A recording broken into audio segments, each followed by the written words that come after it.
So, Josh, welcome back. Main event. I'm curious at this point of your career, do these feel special, or is it, hey, look, it's a fight. I'm going to get in there. There might be 2 extra rounds, but a fight's a fight. Yeah, exactly what you said. You know, it's I'm happy to be the main event. I'm happy to be back with fans and a crowd, and yeah, but it's just another fight. You know, I don't look at it any other way. I always prepare the same. I've been preparing for a 5-6 round fight my entire career. So yeah, there could be possibly 2 more rounds, but it's no different to me. You mentioned the fans. I feel like a lot of fighters have sort of thought, well, it won't be that different without the fans. And then they fight without the fans. They go, that was shit. I don't want to do that again. Are you the sort of guy who needs fans to really get the best out of yourself?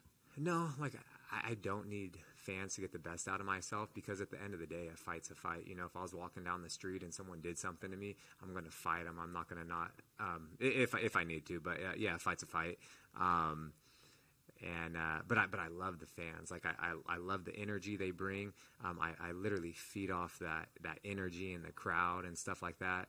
And it just makes it a little more exciting. You know what I mean? No one got into the sport to fight in front of empty arenas, right? Yeah, you never know. But COVID, it was cool to be a part of history, and be the third, fight. And it was cool to experience that. But it was weird, man. It was silent in an empty hangar, and you could hear every like punch and kick and thud and slap. So it was definitely a different. But I was glad I got to do that as well. I think on paper, everyone would say that this fight has just got banger written all over it. I'm curious, when you hear that, do you sort of think, well, that suggests it's going to be a firefight and back and forth, or does that kind of annoy you where you think, no, I can make this one-sided, or how do you look at this fight, and do you agree that it has the potential to be a crazy one? Yeah, every fight has the potential to be, one of the fights of the night, fight of the year, if I'm involved in it. I feel like every single fight I've been in, everyone's like, this is a banger, this is going to be fireworks. So it's, and it will, but at the end of the day, it's like, I really do not know what's going to happen. It could be the toughest fight of my life, or it could be the easiest fight. And that's with every single fight. I prepare so hard for every single fight. I give all my opponents like the utmost respect, and I know how good they are. And as you climb the ranks, they're even better. So, I'm prepared. That's about it. You know what I mean? But every fight, there's gonna be violence. That's for sure. You know what I mean? Like, he's gonna be trying to take my head off. I'm gonna be doing the same thing with every strike I throw. I'm trying to finish the fight. So we'll see what happens when I talk to you guys on Saturday night. He's a tough guy, right? So when you say that, I'm going to be throwing everything with the intentions of putting him out, I know you're a professional and you understand that a fight doesn't go how you plan it, but do you have to have a mindset of, hey, he might still be there after a couple of rounds, even if I'm hitting him with bombs and stuff? Yeah, of course. Calvin, he's never been finished. He's, I think, one of his greatest attributes. He has many, but he's durable. He's super tough. The guy's always going to be in your face coming forward, and at the end of the day, I just have to show up. The best me shows up. No one in the world can beat me. And I'm just going to take it minute by minute, round by round, be as calm as possible, and just do what I'm supposed to do on Saturday night. He's mentioned how great his boxing is before, and I think his boxing is really good. But I would also say that your hands are fantastic. But what do you see as the difference between his striking and your striking? Yeah, Calvin has, slick, great boxing. I feel like nobody's ever seen me box boxers, except my coaches and teammates. And you come watch me box some pro boxers, and you guys will think my boxing's great as well. It's different with MMA gloves. You can't just shell up, and MMA gloves, those little gloves will sneak through the guard, and they can come around your guard as well. So it's definitely different. But I think I have, I know I have like some of the most powerful strikes in the division, in the world. So we're gonna find out what happens on Saturday night. You mentioned the division that Volkanovski's been saying, I need new challenges, I need new people to step up, I need these guys. Obviously he has to get through Max, and that's a tough fight, but do you think this one sort of makes you put your hand up and say, you asked and now you've got it, I'm the new guy? Yeah, right now I can't overlook anyone. I have a tough, dangerous opponent in front of me, and that's Calvin Kattar. So I'm solely focused on getting my hand raised on Saturday night. But after I get my hand raised, man, you better believe I'll be the new blood to mix things up. And, that's the ultimate goal. Thanks, man. Thank you. Hey, Josh. Hey, how you doing? What's the relationship with Shane Burgos like now? I saw that you brought him in to kind of emulate Kattar. Yeah, he's a phenomenal athlete. He's a good dude, and he's a big, long featherweight. His reach is really long. He has a great jab. Kattar has a great jab, great straight punches, and good boxing.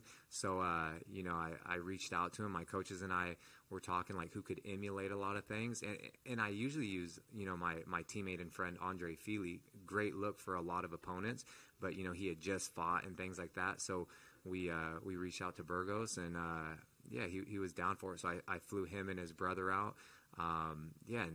Just good looks and things like that. And we showed him like around Sacramento. Took him out to some great restaurants. My favorite Japanese place in Sacramento, Crew. My buddy owns that, and we had great training. And I think he's going to come back out after his fight. He has a big fight coming up. I think in July sometime. And if he ever needs any help or training partners, I'll be happy to return the favor. And of course, you guys went to war in the cage. Did you guys like kind of reminisce on that fight and talk about it? No, not really. Maybe a little bit here and there. We talked about certain things that kind of like. The funny thing is, after spending a week with him and really getting to know him, it's like our philosophy on a lot of things are pretty similar.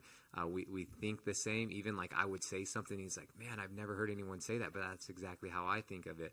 So it was cool. I'd say he became a friend of mine, and we'll definitely get some more training in. And we got some boxing sparring rounds in, we got some MMA sparring rounds in, and then just tons of just drilling and just everything. So we were doing 2-3 workouts a day for a week, and it was a good time. One of those things now where you guys kind of like had an agreement, like, hey, we're not going to actually fight again?